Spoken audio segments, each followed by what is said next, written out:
Assalamualaikum everyone, this is Maimuna Gul. Welcome back to our YouTube channel and this is the lecture 14 of our Python series.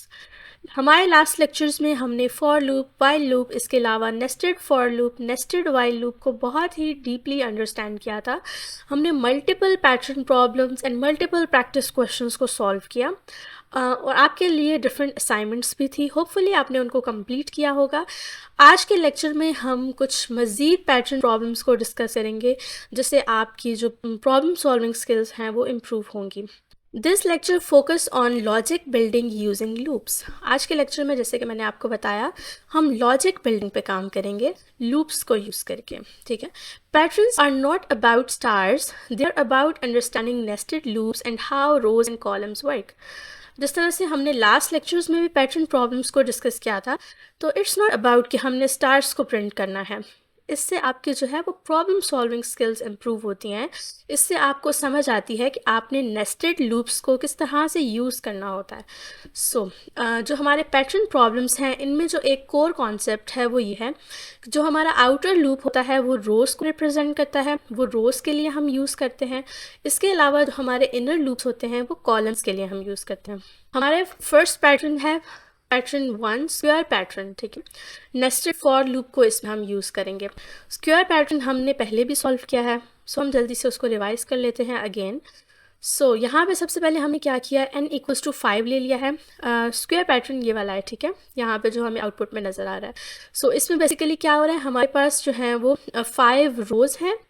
ठीक है, और 5 ही हमारे पास columns हैं। तो इसके लिए हमने क्या किया, n इज इक्वल टू 5 ले लिया। ठीक है, यहाँ पे आप यूज़र से इनपुट भी ले सकते हैं। ठीक है, इसका जो आज के लेक्चर का जो टास्क है, आपका असाइनमेंट है, उसमें मैंने यही मेंशन किया हुआ है कि जो जितने भी आज हम पैटर्न प्रॉब्लम्स करेंगे आपने उसमें यहाँ पे n इज इक्वल्स टू 5 या n इज इक्वल्स टू 4 या मतलब यहाँ पे वैल्यू डिक्लेयर करने के बजाय आपने यूज़र से इनपुट लेना है।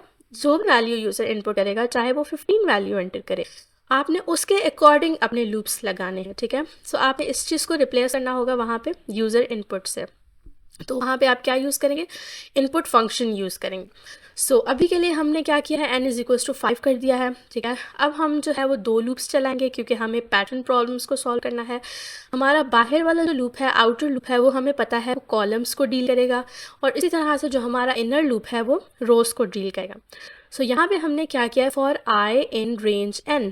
i हमारा लूप का वेरिएबल है, रेंज n में हमने n की क्या वैल्यू है, 5 है। तो इसका मतलब है कि ये 0 से 4 तक चलेगा। हमने देखा था ना n-1 तक हमारा रेंज फंक्शन नंबर्स जनरेट करता है, तो ये 0 से 4 तक जाएगा। ठीक है, आपने ये चीज़ हमेशा याद रखनी है, रेंज के अंदर अगर हम एक वैल्यू देते हैं तो वो होती है उसकी एंड की वैल्यू। ठीक है, और रेंज हमारी चलती है n-1 तक। ठीक है, ये चीज़ हमें पता है।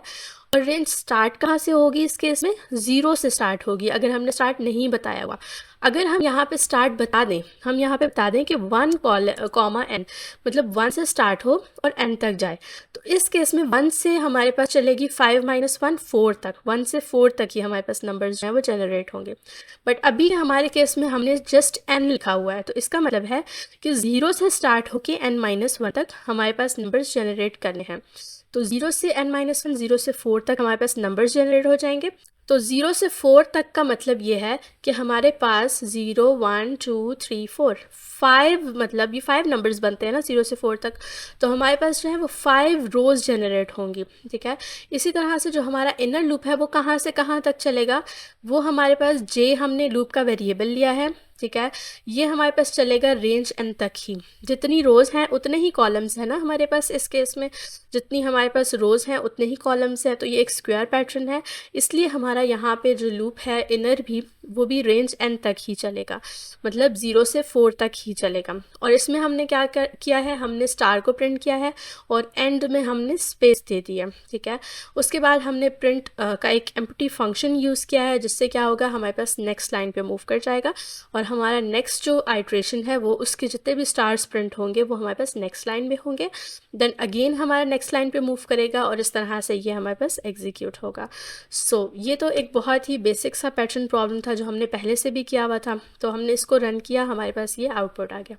ठीक है, इसी क्वेश्चन को हम लोग जो है मतलब इसी पैटर्न को हम लोग नेस्टेड वाइल लूप से भी अभी देख लेते हैं। ठीक है,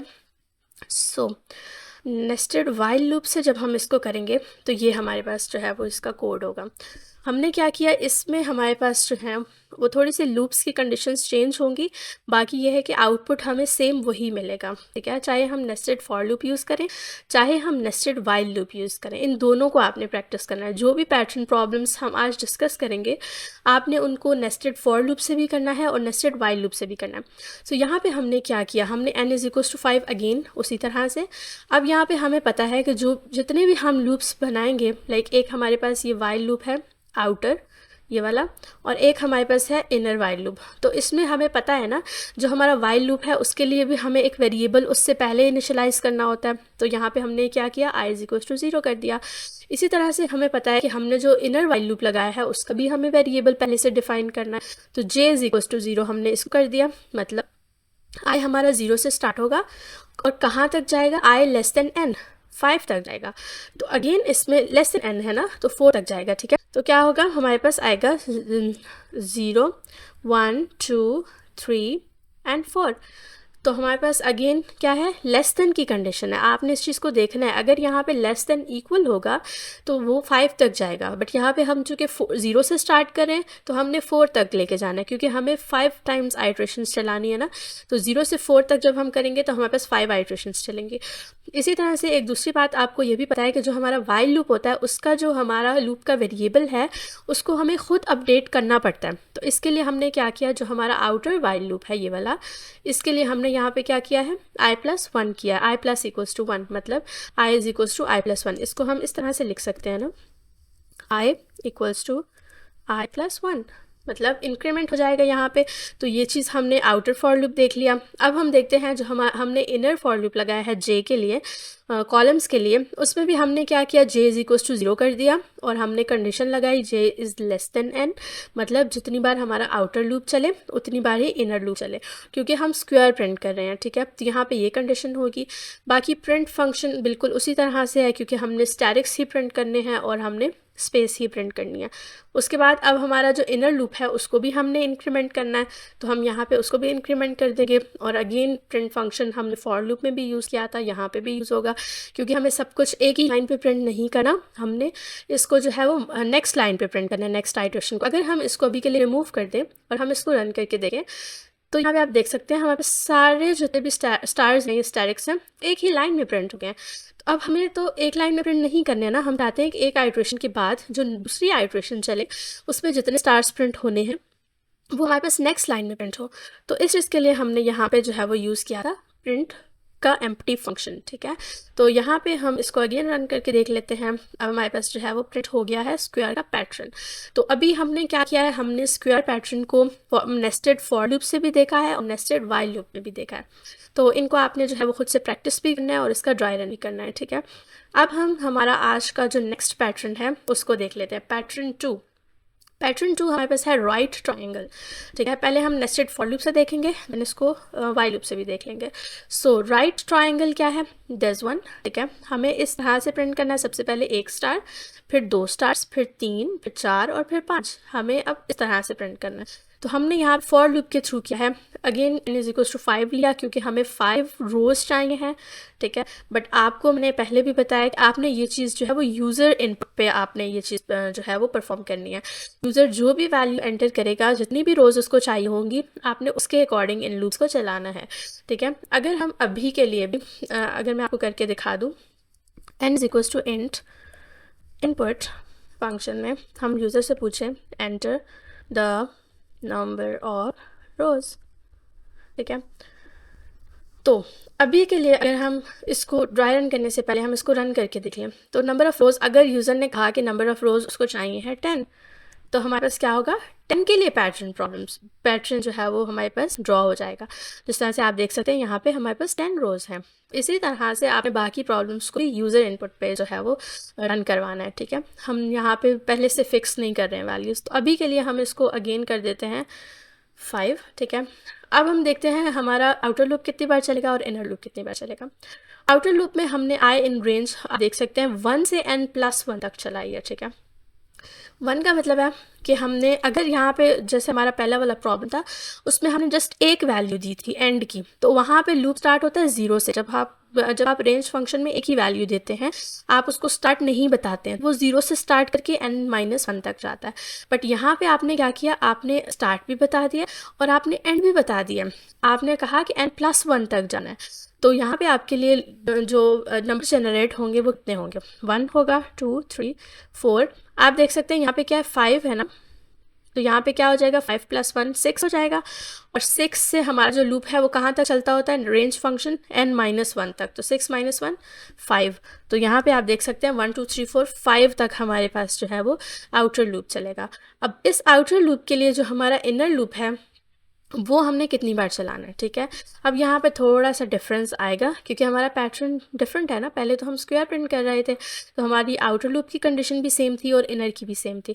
बट यहाँ पे जो है वो आप देखें कि जो जे वेरिएबल है उसको आपने कितनी बार चलाना है, उसको हमें यहाँ से भी पता चल रहा है ना कि अगर हमारी पहली रो होगी तो एक बार चलेगा इनर लूप, अगर हमारी दूसरी रो होगी तो 2 बार चलेगा, अगर तीसरी रो होगी 3 बार चलेगा।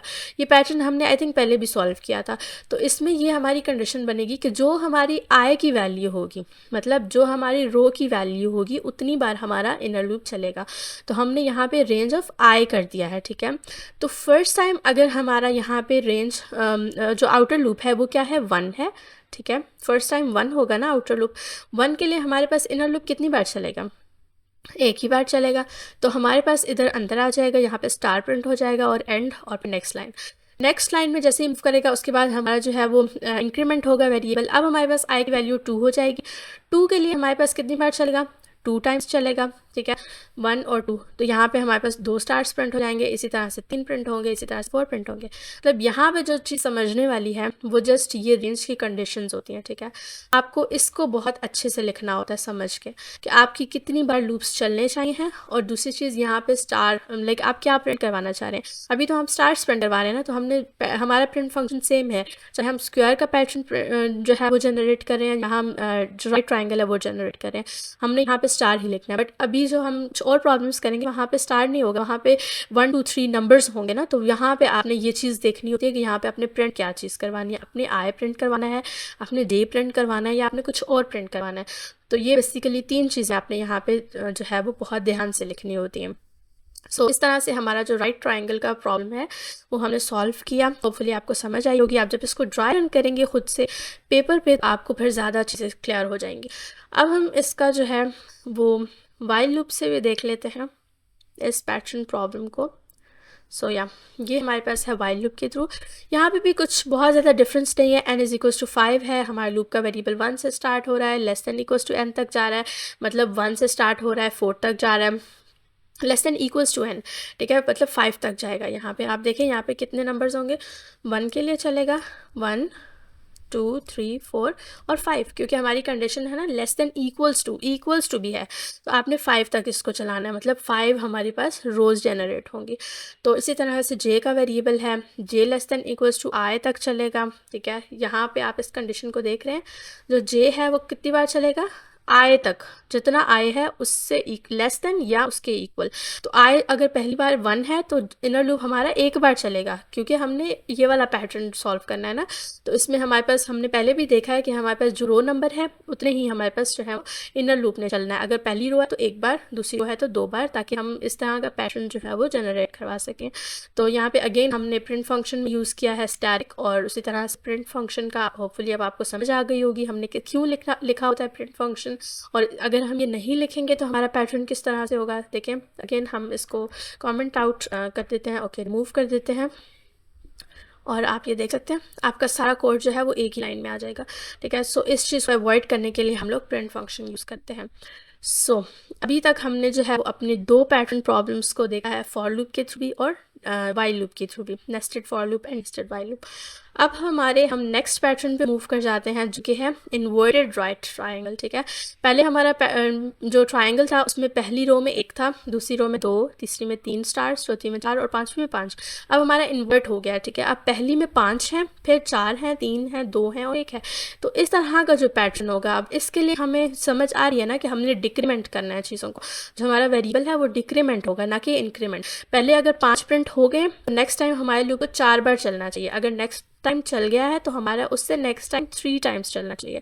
सो इस चीज़ को करने के लिए हम अगर फॉर लूप में देखें तो n इज इक्वल टू 5 और हमारे पास यहाँ पे क्या i इन रेंज n 0 - 1। इस चीज़ को आपने ध्यान से देखना है। ठीक है, ये चीज़ इसमें मेन है। बाकी हमारा प्रिंट फंक्शन तो उसी तरह से हमने स्टार प्रिंट करा देने। तो यहाँ पे हमने रेंज फंक्शन में देखा था ना, 3 आर्ग्यूमेंट्स होते हैं, फर्स्ट स्टार्ट, सेकंड एंड और थर्ड इंक्रीमेंट या डिक्रीमेंट या स्टेप साइज। ये चीज़ हमने देखी थी। तो यहाँ पे हमारे पास जो है वो n से स्टार्ट होगा, मतलब लूप 5 से स्टार्ट होगा और हमारा आउटर लूप उतनी बार चलता जाएगा जब तक वो 0 नहीं हो जाता। 5 से स्टार्ट होगा, 0 पे हमने लेके आना है उसको। तो मतलब हम 5 में ऐड तो नहीं करेंगे ना, 5 में अगर हर बार हम ऐड करते जाएंगे तो वो तो 5, 6, 7, 8, 9, 10 इस तरह वैल्यूज़ होती जाएंगी। बट हमने 5 से स्टार्ट करके 0 पे लेके आना है उसको, हमने डिक्रीमेंट करना है। तो हम क्या करेंगे, यहाँ पे -1 करेंगे। ठीक है, तो हमारा लूप फर्स्ट टाइम 5 होगा। 5 के लिए हमारे पास जो है इनर लूप कितनी बार चलेगा, रेंज ऑफ आई हमने लिखा हुआ है। जितना हमारा आई है, जो हमारी रेंज की वैल्यू है, मतलब आई की वैल्यू है, उतना ही हमने जे को भी चलाना है। तो फर्स्ट टाइम हमारे पास आई की वैल्यू 5 है, तो हमारा जो इनर लूप है वो कितनी बार चलेगा, वो 5 टाइम्स चलेगा। तो ये हमारे पास 5 स्टार्स प्रिंट होंगे। नेक्स्ट टाइम हमारा आई जब डिक्रीमेंट होगा तो उसकी वैल्यू हो जाएगी 4। तो अब हमारा इनर लूप कितनी बार चलेगा, अब वो 4 टाइम्स चलेगा, क्योंकि ये जो है आई पे डिपेंड कर रहा है। जो आई की वैल्यू होगी, जो हमारा इनर लूप है उसने उतनी बार चलना है। ठीक है, तो यहाँ पे अब 4 पैटर्न्स, जो 4 स्टार्स हैं वो प्रिंट हो जाएंगे। देन अगेन हमारा लूप का वेरिएबल डिक्रीमेंट होगा, अब आई की वैल्यू हो जाएगी 3। तो अब हमारे इनर लूप ने कितनी बार चलना है, 3 टाइम्स। तो अब हमारे पास 3 स्टार प्रिंट हो जाएंगे, इसी तरह से 2 और इसी तरह से 1। तो इस तरह से हम जो है इन्वर्टेड राइट ट्राइंगल को जनरेट करवा सकते हैं नेस्टेड फॉर लूप्स के थ्रू। सो अब हम इसी पैटर्न प्रॉब्लम को जो है वो वाइल लूप से भी देख लेते हैं। ये रहा inverted triangle nested while loop के थ्रू। ठीक है, इसमें भी 5 से स्टार्ट किया। ये सब में सेम है, क्योंकि हम 5 के लिए ये भी जनरेट करवा रहे हैं। इसको आपने इनपुट फंक्शन के थ्रू करना है। ठीक है, I is equals to N. अब हमारा यहाँ पे I is equals to N का मतलब क्या, आई हमारे पास इनिशियली क्या है, एन क्या है, 5 है। तो I is equals to N का मतलब हम 5 से स्टार्ट करेंगे। इसको हम चेक करेंगे कि आई 0 से ग्रेटर है। जब तक 5 0 से ग्रेटर होगा तब तक हमारा लूप चलेगा। और इसके बाद हमारे पास जो है वो इनर लूप को हम चेक करेंगे। इनर लूप 0 से लेके हमारे पास आई तक चलेगा। आई की वैल्यू 5 है, तो हमने 5 चलाना है। ठीक है, और इस तरह से हमने प्रिंट फंक्शन लिखा है। और इनको हमने एक लूप, जो अंदर वाला लूप है ना, उसमें हम इंक्रीमेंट करेंगे, और जो बाहर वाला लूप है उसको हम डिक्रीमेंट करेंगे। ठीक है, ये चीज़ आपको समझ आ रही है ना। जो बाहर वाला लूप है उसमें हमने वैल्यू, हमारे पास फर्स्ट टाइम है 5, तो नेक्स्ट टाइम हम चाहते हैं कि 4 वैल्यू हो ताकि हमारे पास 4 स्टार्स प्रिंट हो। नेक्स्ट टाइम हम चाहते हैं 3 हो ताकि 3 प्रिंट हो। लेकिन जो अंदर वाला लूप है उसमें हमने 1 से लेके n तक चलाना है ना लूप को। तो हम क्या करेंगे, इंक्रीमेंट करेंगे। पहली बार हमारा ये वाला 1 स्टार प्रिंट होगा, फिर इनर लूप अगेन चलेगा तो हमारे पास सेकंड स्टार प्रिंट होगा, फिर इनर लूप अगेन चलेगा तो हमारे पास थर्ड स्टार प्रिंट होगा, फोर्थ होगा, फिफ्थ होगा। उसके बाद जब ये स्टार्स प्रिंट हो जाएंगे, हमारी लूप की कंडीशन फॉल्स हो जाएगी इनर लूप की, तब हमने क्या करना है, आई को डिक्रीमेंट करना है, आई को 4 कर देना है, देन हमने नेक्स्ट लाइन पे जाना है। तो ये चीज़ आपको समझ आ रही है ना। जो हमारा इनर लूप है उसमें इंक्रीमेंट होगा, जो आउटर है उसमें डिक्रीमेंट होगा। इसको आपने जो है वो पेपर पेन पे सॉल्व करना है और आपने देखना है कि ये क्यों यहाँ पे हमने इंक्रीमेंट किया है जे को और हमने आई को डिक्रीमेंट किया है, तो क्यों किया है। ठीक है, सो अभी हम हमारा नेक्स्ट पैटर्न प्रॉब्लम देख लेते हैं जिसमें हमने नंबर ट्राइंगल प्रिंट करना है। अभी तक तो हम स्टार को प्रिंट कर रहे थे ना, तो यहाँ पे भी ये देखें, आप देख सकते हैं पैटर्न सेम ही है, वो जो हमने राइट ट्राइंगल प्रिंट किया था। बट यहाँ पे हमने प्रिंट क्या करना है, सारा डिफरेंस उसका है। ठीक है, तो सिर्फ यहाँ पे इस चीज़ का डिफरेंस आएगा। ठीक है, जे प्रिंट करना है। यहाँ पे हमने क्या प्रिंट करना है, स्टार नहीं प्रिंट करना, हमने यहाँ पे जे प्रिंट करना है। जे का मतलब क्या है कि जो हमारा आई है ना, सबसे पहले आप आई को देखें। आई कहाँ से स्टार्ट हो रहा है, 1 से n+1 तक, मतलब 1 से हमारे पास चलेगा 5 तक। ठीक है, n+1 है तो मतलब 5 तक चलेगा, 1 2 3 4 5 तक। और यहाँ पे जो हमारा जे है वो कितनी बार चलेगा, हमारे पास फर्स्ट टाइम जे 1 से लेके i+1 तक चलेगा, ठीक है।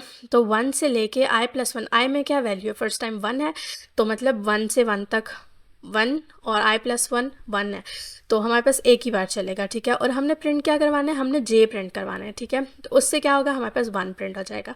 नेक्स्ट टाइम हमारे पास जो फॉर लूप है बाहर वाला, उसमें वैल्यू हो जाएगी 2, ठीक है। और हमारा जो इनर लूप है उसने कितनी बार चलना है, 1 से लेके i+1, आई क्या है हमारे पास अभी के लिए, आई हमारे पास 2 है, 2+1 क्या हो जाता है, 3 हो जाता है। तो मतलब 3 - 1 तक हम चलाएंगे ना, रेंज फंक्शन है ये, तो हमारे पास 2 मरतबा चलेगा, ठीक है। तो 2 मरतबा में हमारे पास पहली बार जब जे की वैल्यू होगी वो 1 होगी, तो 1 प्रिंट हो जाएगा। नेक्स्ट टाइम हमारे पास जे की वैल्यू 2 होगी, तो 2 प्रिंट हो जाएगा। इसी तरह से नेक्स्ट टाइम हमारा लूप जो है वो उसमें 3 वैल्यू हो जाएगी आई की। और अब हमारा इनर लूप कितनी बार चलेगा, 1 से लेके 3+1 4 होता है। तो हमने जो है वो रेंज फंक्शन में देखा था कि n-1 तक चलता है, तो 4 - 1 3, तो हमारे पास चलेगा 1 के लिए, 2 के लिए और 3 के लिए। तो जब 1 के लिए चलेगा हमारे पास 1 प्रिंट होगा, देन 2, देन 3, ठीक है। इसी तरह से 1 2 3 4 और 1 2 3 4 5। यहाँ पे मेन चीज़ यही है कि आपने ये चीज़ समझनी है कि यहाँ पे आपने जे प्रिंट करना है, यहाँ आपने आई प्रिंट करना है। इधर देखिए, अगर आप इधर आई प्रिंट कर देंगे तो आपके पास क्या आएगा, कैसा पैटर्न बनेगा, तो देखिए आपके पास ये वाला पैटर्न बनेगा, 1 2 2 3 3 3 4 4 4 5 5 5। ये वाला पैटर्न भी आई थिंक हमारा नेक्स्ट पैटर्न यही है। तो यहाँ पे आपने जब 1 1 2 1 2 3 जो हमने पहले देखा पैटर्न 1 1 2 1 2 3 1 2 3 4, जब ये वाला पैटर्न होगा तो आपने जे प्रिंट करवाना है। और हमारा नेक्स्ट पैटर्न आई थिंक यही है, या यहाँ पे आप देख सकते हैं, यहाँ पे हमने 1 2 2 3 3 3 4 4 4 और 5 5 5, मतलब हमने एक नंबर को रिपीट करना है। जो हमारी रो का नंबर है वही हमने पैटर्न में प्रिंट करवाना है। फर्स्ट रो है तो 1 प्रिंट करवाना है पूरे पैटर्न में, सेकेंड रो है तो 2 प्रिंट करवाना है, थर्ड रो के लिए 3 प्रिंट करवाना है। तो यहाँ पे बाकी सारा लूप जो है वो वही होगा, आपने जस्ट ये प्रिंट फंक्शन में जो है वो आपने चेंजेस करने हैं, आई जे की जगह आप आई कर देंगे तो आपके पास ये वाला पैटर्न जो है वो प्रिंट हो जाएगा। अब हम हमारा नेक्स्ट पैटर्न प्रॉब्लम देख लेते हैं, जो कि है अल्फ़ाबेट पैटर्न, ठीक है। अभी यहाँ पे ये चीज़ तो आपको समझ आ गई होगी ना कि आपने जो है वो राइट ट्रायंगल किस तरह से प्रिंट करना होता है। ये भी राइट ट्रायंगल ही है, सो बाकी सारा आपका लूप्स और वो सब कुछ वही रहेगा, inner loop outer loop. Just आपने अब यहाँ पे ये फोकस करना है कि आपने अल्फ़ाबेट्स किस तरह से प्रिंट करवाने। तो अल्फ़ाबेट्स के लिए आपके पास एक चीज़ होती है, यूनिकोड हम उसको कहते हैं या आस्की कोड कहते हैं, आस्की कैरेक्टर्स कहते हैं, ठीक है। तो वो जो हमारे पास ए का होता है ना, ए के लिए जो हमारे पास बेसिकली एक टेबल होता है जिसके अंदर ए कॉरस्पॉन्ड्स टू आस्की कोड की कोई वैल्यू होती है। तो यहाँ पे जो हमारा ए होता है उसकी वैल्यू होती है 65 इस टेबल में, ठीक है। ये चीज़ आप चैट जीपीटी से भी पूछ सकते हैं, आप गूगल भी कर सकते हैं। आस्की कोड ASCII आस्की, या इसको आप कह सकते हैं यूनिकोड, ठीक है। तो यहाँ पे हमें पता है कि ए की वैल्यू है 65, ठीक है। अब हमने क्या करना है, यहाँ पे जस्ट पूरा जो डिफरेंस है ना वो इस प्रिंट फंक्शन के अंदर आएगा कि हमने ए बी सी डी कैसे प्रिंट करवानी। नंबर्स तो हमें प्रिंट करवाने आ गए, हम यहाँ पे या आई लिख देते थे या जे लिख देते थे, तो हमारे पास नंबर्स प्रिंट हो जाते हैं। बट हम ABC को कैसे प्रिंट करेंगे और ये कैसे हमारे पास इंक्रीमेंट होंगे, तो इसके लिए हमारे पास जो कंडीशन है ना यहाँ पे, वो आपने क्या करना है, कैरेक्टर CHR किसको बोलते हैं, कैरेक्टर को बोलते हैं। ये एक फंक्शन होता है, ठीक है, जिसके थ्रू आप कैरेक्टर्स जनरेट करवा सकते हैं। कैरेक्टर्स क्या होते हैं, ABCD, जो सारे कैरेक्टर्स होते हैं, ठीक है। तो यहाँ पे आपने क्या करना है, 65 आपने इनिशियली दे दिया और साथ में आपने +1 कर दिया, +i कर दिया, ठीक है। तो जो हमारे पास i की वैल्यू होगी, फर्स्टली हमारे पास i की वैल्यू है 0, ठीक है। तो यहाँ पे जब प्रिंट होगा तो 65 + 0 क्या होता है, 65 होता है। तो 65 का जो हमारे पास कैरेक्टर है वो जनरेट हो जाएगा, जो कि है A, ठीक है। नेक्स्ट आइट्रेशन में हमारे i की वैल्यू जब 2 हो जाएगी, 0 थी, अब हमारे पास i की वैल्यू 1 हो जाएगी। तो जब हम प्रिंट करेंगे हमारा कैरेक्टर, तो उसमें क्या होगा, 65 + 1 जो कि है 66। तो 66 किसको रिप्रेजेंट करता है उस टेबल में, वो हमारे पास कन्वर्ट करेगा कैरेक्टर का फंक्शन, ठीक है। तो वो बेसिकली B को रिप्रेजेंट करता है, तो हमारे पास दो B प्रिंट हो जाएंगे, ठीक है। उसके बाद हमारे पास जो i की वैल्यू है वो हमारे पास 2 हो जाएगी, ठीक है। तो 65 + i क्या है, 2 है। 65 + 2 67। तो 67 किसको रिप्रेजेंट करता है, C को रिप्रेजेंट करता है, ठीक है। तो यहाँ पे C प्रिंट हो जाएंगे। इसी तरह से जब इंक्रीमेंट होगा नेक्स्ट टाइम तो D प्रिंट हो जाएंगे, नेक्स्ट टाइम होगा तो E प्रिंट हो जाएंगे, ठीक है। अब जो ये फंक्शन है, अब जो ये पैटर्न है ना, इसको हमने फॉर लूप से तो देख लिया है, बट आपका टास्क यहाँ पे ये है कि आपने इसी पैटर्न को वाइल लूप के थ्रू भी सॉल्व करना है, ठीक है। आपने यही पैटर्न जो है वो जनरेट करवाना है नेस्टेड वाइल लूप के थ्रू। नेक्स्ट हमारा जो पैटर्न प्रॉब्लम है वो है कंटिन्यूस नंबर पैटर्न।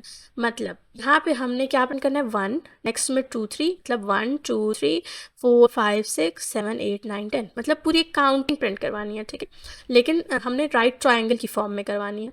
तो इसके लिए हम यहाँ पे एक तो हमने 4 रोज़ ले ली हैं अभी, ठीक है। इसको हम 5 भी कर सकते थे, बट हमने 10 तक काउंटिंग प्रिंट करवाई है। सो हमारी जो ये 10 तक की काउंटिंग है वो 4 रोज़ में आ जाती है, इसलिए हमने इनको 4 ले लिया अभी के लिए। उसके बाद आपने फॉर लूप चलाया है आई इन रेंज 1 n + 1 और रेंज आई। ये चीज़ आपको अब समझ आ जानी चाहिए कि हमने ये वाली रेंज की कंडीशंस क्यों लिखी हैं, क्योंकि हम प्रिंट करवा रहे हैं एक राइट ट्राइंगल, ठीक है। राइट ट्राइंगल में अब आप स्टार्स प्रिंट करवा लें, या आप कोई नंबर्स प्रिंट करवा लें, या आप ABC प्रिंट करवा लें, बात तो एक ही है ना। आपको ये चीज़ पता होनी चाहिए कि आपने राइट ट्राइंगल को किस तरह से जो है वो प्रिंट करवाना होता है। सो उसके लिए आपको ये वाली दोनों कंडीशंस की समझ आनी चाहिए कि राइट करवाना है तो किस तरह से करवाना है। अगर हमने इन्वर्टेड ट्राइंगल प्रिंट कराना है तो उसके लिए क्या कंडीशंस होंगी हमारी, कहाँ पे चेंजेस आएंगी। बाकी जो ये काउंटिंग प्रिंट हो रही है ना, इसका सारा डिफरेंस इस प्रिंट फंक्शन के थ्रू आएगा। तो यहाँ पे हम काउंटिंग किस तरह से प्रिंट करेंगे, हमने एक नम का वेरिएबल ले लिया इनिशियली जिसमें है वैल्यू 1। अब इस नम के थ्रू हम लोग जो है वो काउंटिंग प्रिंट करेंगे। कैसे, हमने फर्स्ट टाइम नम प्रिंट करवा दिया, मतलब 1 प्रिंट हो गया, और हमने एंड में, आपको पता है हम स्पेस क्यों देते हैं, ये चीज़ आपको पता है, ठीक है। अब हमने इसमें ना हर बार n को इंक्रीमेंट कर देना है, ऐड कर देना है। उसी नम के अंदर 1 ऐड हो जाएगा तो नेक्स्ट टाइम हमारे पास क्या प्रिंट होगा, 2 प्रिंट होगा। उसके बाद उसी नम के अंदर 1 फिर से ऐड हो जाएगा तो 3 प्रिंट हो जाएगा। ये एक काउंट का जिस तरह से हम लूप चलाते हैं ना, तो ये वो चीज़ है। आपने जो है वो 1 में नेक्स्ट टाइम फिर 1 ऐड कर देना, 2 हो जाएगा, नेक्स्ट टाइम 1 ऐड करेंगे 3 प्रिंट हो जाएगा, नेक्स्ट टाइम 1 ऐड करेंगे 4, इसी तरह से 5 6 7 8 9 10। तो इस तरह से आप कंटिन्यूस नंबर्स जो हैं वो प्रिंट करवा सकते हैं। आज के लेक्चर में हमने बेसिकली 10 पैटर्न्स प्रॉब्लम्स को और बहुत ही बेसिक पैटर्न प्रॉब्लम्स को कवर किया है। होपफुली इनकी आपको समझ आई होगी। अगर आप मज़ीद पैटर्न प्रॉब्लम्स भी समझना चाहते हैं या आप खुद से, आपको इंटरेस्टिंग लग रहे हैं, आप इनको सॉल्व करना चाहते हैं, तो आपको जो है वो मैं एक आपके साथ एक गिटहब का लिंक शेयर करूँगी, गिटहब रैपो का, ठीक है। उसके अंदर आपको इन सब लेक्चर्स के जो कोड फाइल्स हैं वो भी मिल जाएंगी, और वहाँ पे ही मैंने जो है वो पैटर्न प्रॉब्लम्स वाली भी एक फ़ाइल अपलोड की है जिसमें ऑलमोस्ट 20 to 25 पैटर्न्स हैं। तो आप उन सब पैटर्न्स को भी खुद से सॉल्व कर सकते हैं, खुद से समझने की कोशिश कर सकते हैं। Let me show you the GitHub rapport. ये जो है वो गिटहब रैपो है, इसका मैं लिंक शेयर कर दूंगी 30 डेज़ पाइथन सीरीज़ के नेम से। इसके अंदर ये आप देख सकते हैं लेक्चर 10 11 12 13 14 4 5, मतलब सब लेक्चर्स इसके अंदर आपको मिल जाएंगे। और यहीं पे जो ये वाली फ़ाइल है ना, पाइथन पैटर्न क्वेश्चंस, यहाँ पे आपको मल्टीपल पैटर्न के प्रॉब्लम्स जो है वो मिल जाएंगे। आप उनको खुद से अगर ट्राई करना चाहें, आप इनकी कंडीशंस को समझना चाहें, आप खुद से लॉजिक्स बिल्ड करना चाहें, तो आप जो है वो इसको ज़रूर देखिएगा। यहाँ पे बहुत इंटरेस्टिंग पैटर्न प्रॉब्लम्स मैंने ऐड किए हैं। आज के लेक्चर की जो कोड फाइल है वो भी आपको यहाँ पे मिल जाएगी लेक्चर 14 की, और इसके अलावा बाकी भी सब आपको यहाँ पे मिल जाएंगे। So that's all for today's lecture.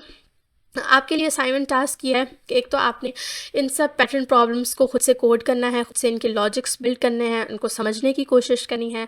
इसके अलावा आपने जो है वो इन सब पैटर्न प्रॉब्लम्स को जो है वो आपने यूज़र इनपुट के थ्रू करना है, ठीक है, जैसे मैंने आपको बताया था। और सेकंड चीज़ यह है कि आपने जो है वो उन पैटर्न प्रॉब्लम्स वाली जो मैं आपके साथ कोड फाइल शेयर करूँगी, आपने उन सबको एक बार एक्सप्लोर करना है। आपने देखना है कि वो सब पैटर्न्स किस तरह से हमने सॉल्व किया है, वो किस तरह से हम कहाँ पे क्या चेंज करते हैं तो हमारे पास किस तरह से पैटर्न्स चेंज हो जाते हैं। लाइक थोड़ा सा डिफरेंस आता है, बाकी बहुत ज़्यादा डिफरेंस नहीं होता। हम थोड़ी सी चेंजेस करते हैं तो हमारे पास डिफरेंट पैटर्न जनरेट हो जाता है। इस चीज़ को आपने देखना है। होपफुली आपको समझ आई होगी। That's all for today's lecture. अगर आपको ये लेक्चर्स इंटरेस्टिंग लग रहे हैं, अगर आपको पाइथन की समझ आ रही है, तो प्लीज़ आप अपना फीडबैक जो है वो कमेंट बॉक्स में शेयर करें, आप फेसबुक ग्रुप में शेयर करें, डिस्कॉर्ड सर्वर पर शेयर करें, ताकि मुझे पता चले कि आप लोगों को समझ आ रही है, आप लोगों को कैसे लग रहे हैं ये लेक्चर्स, आपको कहाँ पे प्रॉब्लम्स आ रही हैं, इन लेक्चर्स को मैं किस तरह से मज़ीद इम्प्रूव कर सकती हूँ। इसके अलावा आप हमारे चैनल को, आप हमारी पाइथन की सीरीज़ की प्लेलिस्ट को शेयर कर सकते हैं अपने फ्रेंड्स के साथ या अपने सोशल हैंडल्स पे। मिलते हैं हम इंशाल्लाह हमारे नेक्स्ट लेक्चर में। टिल देन टेक केयर, अल्लाह हाफिज़।